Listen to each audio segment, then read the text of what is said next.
what's up? Welcome back to my channel. The kind of video we have planned out for today is basically gonna be talking about job experience. I actually really enjoy doing these videos because I feel like a lot of people who I don't personally know come across them and they genuinely just go looking for the videos hoping to find like maybe, I don't know, some like helpful advice. So the job that we're gonna be talking about today, wow, I feel like I talk hella fast. The job that we're gonna be talking about today is none other than the container store. Okay, so some people know what this place is and some people don't, and to give you guys like a general idea of what kind of place I worked at, it was basically a really big store. It was like an IKEA but for like way smaller things. You know how IKEA sells like a lot of furniture and stuff like that? This was the IKEA but for not just containers but for a whole lot of other house supplies, and like basically if you want to get like your house organized and stuff, that's basically what the store was. The big purpose of the store was for that. So anyway, that's what the store was like. I worked in the store in San Jose and it was 2 stories and it was a really big store, but it was really nice. I had never gone in there until I had my interview, so I was like very like nervous, and I was like, oh my gosh, I don't even like know like what they even sell besides containers, and they sell actually a whole lot more. How I got the job was my friend who had another friend. One day she came from work and everybody was like, oh, how was work? And then she was like, oh, it's good. And I was like, oh, where do you work at? And she told me, she was like, oh, I work in the container store on da, da, da, da. And I was like, what? The container store? Like, I never heard of that before. And she was just telling us like how it was and like what she did and kind of like her experiences and stuff like that. I was like, wow, I should apply there. So what I ended up doing was, yeah, I applied online and I think I had put my friend's name down, and that might have been like the only reason why I got the job, I think. Anyway, I put my friend's name down and that was basically how I got the interview. And then the application process, I can't really remember because it was so long ago, but you do have to fill out like the application online, and then, you know, like kind of like ask you like the basic questions. But when you do go in for the interview, that's a little bit more serious, and you know, it was good. The person that interviewed me was like the general manager, and my experiences with her were like really good. So that day of the interview, she was like, I want to offer you the job, and I was like, oh my gosh, I'm like, of course. And then basically she gave me like the offer letter and all that other stuff. Looking back on the job now, like I'm really thankful I had it, because what they did was they paid, I think maybe for every person, every store and every location is like different, but at the time that I was working there, they paid $2 above the minimum wage, and so I was really good with that, especially still being like college student stuff. And then I had another job on top of that, so I was real cool with that. If I look down, it's because like I have all these notes written down. So how the onboarding process goes, it's honestly like a really good job, because I think they even offer like health benefits, but I didn't take advantage of those because I'm dumb. Like I don't know why I didn't do that, but for me it was so unheard of like a part-time job like that, or like even like a retail job offering, you know, like health insurance and those kind of benefits to their employees. I don't know, so I thought that was really good. So they go for like that kind of stuff through like on the onboarding days. When you do accept a job offer, you do have to go take a drug test. I think that's important to know, because if you want to apply there, you will have to take it within like the first week or something like that, because they do give you like a timestamp of when you have to go. So you just gotta go take it in between those days.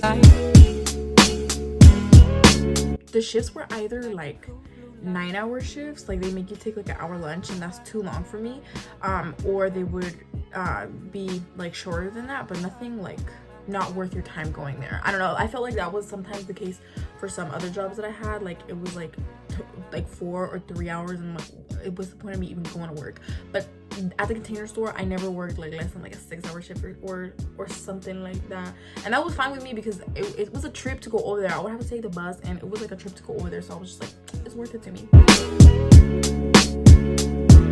My coworkers and the management. So my coworkers, most of them went to school where I went to school, where we're all mostly just like a bunch of college kids, or you know, they went to like other schools, but relatively most of my coworkers were my age, and then the other half of my coworkers were obviously like a way older than me, and they had been there for some time, but they were like real helpful most of the time. Everybody was super nice and helpful when I first started, and if I ever had a question, like I would always ask and never be afraid to ask, because that's how you learn. Especially when I first started and the store was so big and I'd be on the floor and like a customer would go up to me and be like, where's like a very specific ass item, and I'd be like, I don't know. I'm like, I don't even know where the bathroom is here. Okay, I know where the bathroom is at, but like it was really bad. Like I really didn't know anything, especially if it was that specific. So I would always ask my coworkers like, oh my gosh, like where is that? Like, and they'd be like, oh, right here.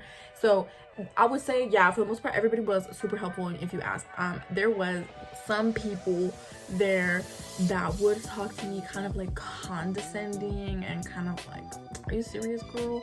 But I feel like sometimes that's kind of like at every job. You always get like some bad coworkers, or people who kind of like are like, oh, this goes now. So some people, not all, like I said, for the most part, most people I work with were like super cool and helpful, and so the environment of the job was way more different than what I had ever been used to, because all I ever worked before this was food. I worked at a restaurant, mall, and Subway, you know, but this was my first retail experience, so it was very like different. I didn't really know what to expect. I had heard like a lot of things, so I was like, okay, like let's see what happens.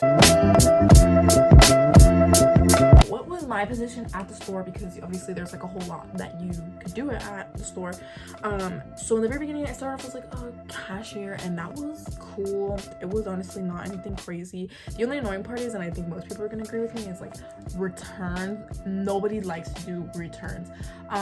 For whatever reason, you know, they come back with like this messed up, or like they're just annoying, like, because something has kind of always come up with one, or it's just annoying. Anyway, so that was my least favorite part of that position, but I ended up moving to a different position, and that position, I can't really even remember what it was called. Oh, it was called like a closet designer, I think. I don't know, very like fancy title. And basically they give you like some really like, not intense training, but some really in-depth training on what it's like to build closets there, because that's really what that store is known for. I know, like, yeah, they sell containers and they sell this and that, and all you really think about is like containers, but it's actually so much more. Like, they sold cooking supplies, they sold drawers, they sold like shelves and like other different things for you to basically get organized. Like I said, that was the main purpose of the store, but the main thing that they did sell, or how they made their money, was the closets. If you ever walk in that store, they have like a closet section. I think the main reason why people like them is because they're hella like, they're very like flexible in what you can do and how you can design them, because you pretty much have like control over how you want them to look. That was my job. Basically, I would work one-on-one with like a customer, or like a couple, or like a family who wanted a closet. They wanted a closet for their son's room, their family room, the main room, like the guest room, the downstairs room, whatever.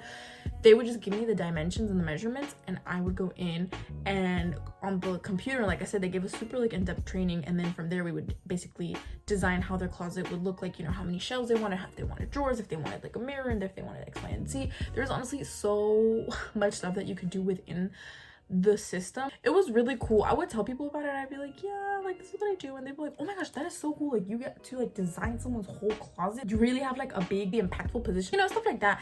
And at the time I was like, I guess. But now looking back on it and how I feel like I would look at the position now, I'm like, yeah, dude, like, I really did like have creative like leeway to do things in people's closets. One thing that did scare me though, and the biggest thing why I really didn't like doing them, was because I was like, oh my gosh, what if I mess up on like a measurement?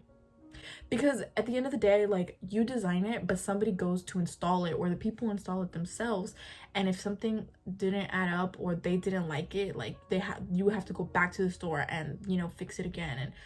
And so that was my biggest fear. But my manager told me something that sticks to my head forever now, because it's like good advice for everything. But she always told me, she was like, Sharon, like, there's a solution for everything. If the measurement was off by this, or like the shelf needs to be cut a little bit, or they need to replace this, there's like there's a solution to everything.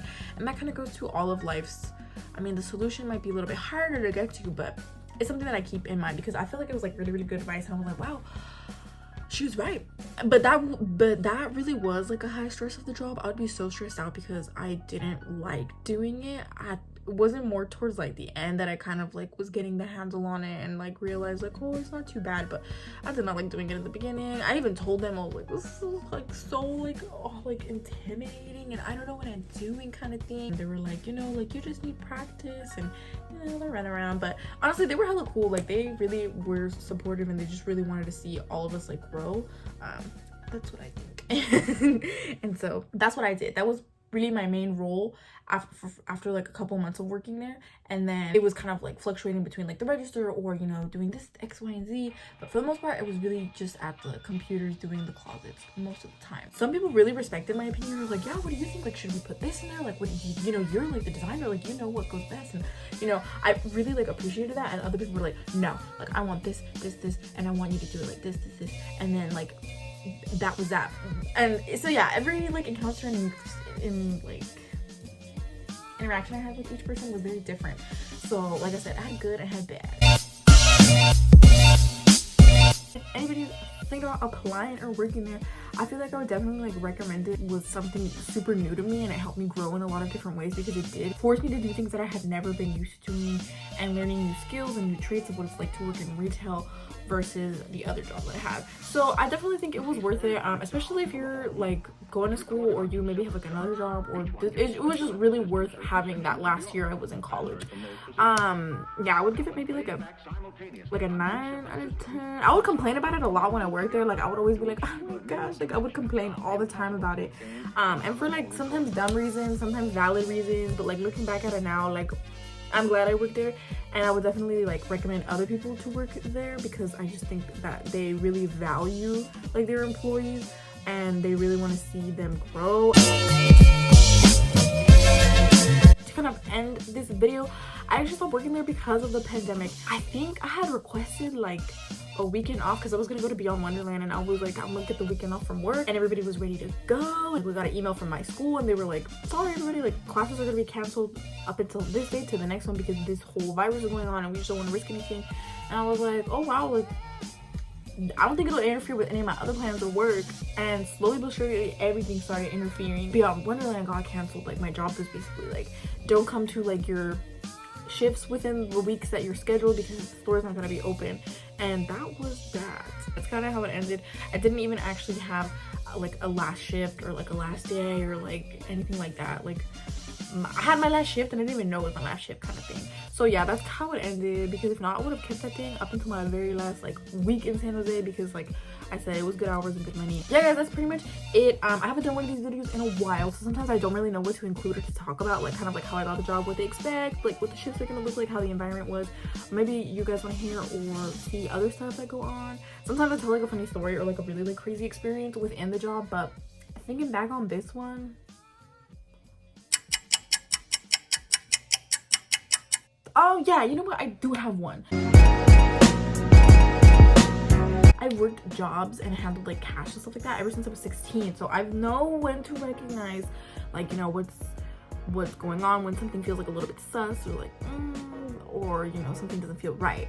And usually I'm like pretty good about catching on to it. So one day I was working a shift and the line was really long and it was super busy. As you're working, you kind of feel pressure to like, oh shoot, okay, let's hurry up, like pack it up, next, like change, next, oh beep, like, and that's how I usually felt when I was at the register. You know, I was handling customers, and then this one guy comes and he was only buying like a laundry basket and like hangers and something else. Like it was no big deal, like it was no more than $30 basically.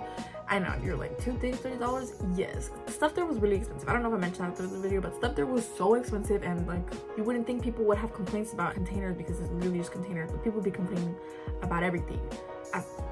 Anyway, so that's not the point. So I charged him, and then usually most people there would pay with cards. So I was like, oh, you know, like go ahead and insert the card whenever you're ready. And he was like, oh no, I have cash. And I was like, okay. And I looked at it, and dude, he just looked like a guy, like maybe like a couple years older than me, and he just gave me 100, and I didn't even think twice about it. I looked at it and I marked it, and I don't even know if I did that. Maybe I didn't do that, but I for sure marked it with like the marker. And I was like, oh, okay, like cool. And then I gave him the change, and then it was like $70 worth of change, I think. And he took it and he left, and he was like, thanks. And then I went to work the next day not thinking anything about anything, and my manager was like, did you take it 100 yesterday? And I was all like, I think I did. I was like, yeah, I think I did. And she was like, oh well, it was fake. And she shows me, and she like puts the marker through it, and like we did like 2 or 3 other tests basically to show it was fake, because I think somebody else who was counting the money saw that it was fake. And so I was like, fuck. I felt so bad. I was like, oh my gosh, I can't believe it. Like really, like I've been working ever since I was 16 and handling cash like that, and I slipped up with this fake $100 bill. I couldn't believe it. I felt like a dumbass because I remember it would happen to my other coworkers at different jobs, and I'd be like, wow, like that looks so fake. Like, who would fall for that? It happened to me. I got bamboozled. I was so upset. And then I gave I was just like, wow, I cannot believe that. And my manager was like, yeah, but like, please, like if anything, you just like call like a manager to the front and have them check every bill that you receive that's like $100, you know. And that wasn't just for me, like that was for everybody. And I was like, wow, like okay, wow, I feel so dumb. And then not even that far after that, maybe like a week or something after that, another person goes in and he was like, oh, where's like this, like the hangers and like the, I don't know what he was looking for, but he was like, I need something. And I was like, okay. And I told him, and then he came back and he was like paying, and he was like, oh, I'm gonna be cash. And I was like, oh, great. And then I was like, yeah, your total claim is this, and he gives me like $100 bill. I was like, so I was like, I called my manager and was like, yeah, can you come take this $100 bill? She was like, yep, I'll be right there. And then she went and she checked it, and it was basically fake. And he was like, and she was like, yeah, sorry. And she basically talked to him and was like, I don't know, I gave this to you, but it's like fake. And I can't remember if we gave it back or we let him have it. I can't remember, but the right thing to do is, I think, to keep it. Like, you aren't supposed to give it back to the person, but I can't remember what happened that day. So anyway, it was fake, and she was like, yeah, we can accept it, and it's not real. I'm sorry, like, you're gonna take the stuff or what? And then he left, and that was that. So yeah, that was like the big, I feel like I said, a lot of stuff did happen there, but that was one of the first things that comes to my mind, that I was like, oh my gosh, like I'm such a dumbass, like I really fell for it. Anyway, thank y'all for watching. Thank you everybody who keeps tuning in. I appreciate it so much. Hope everybody has like a really great day. I'll see you guys later. Okay, bye.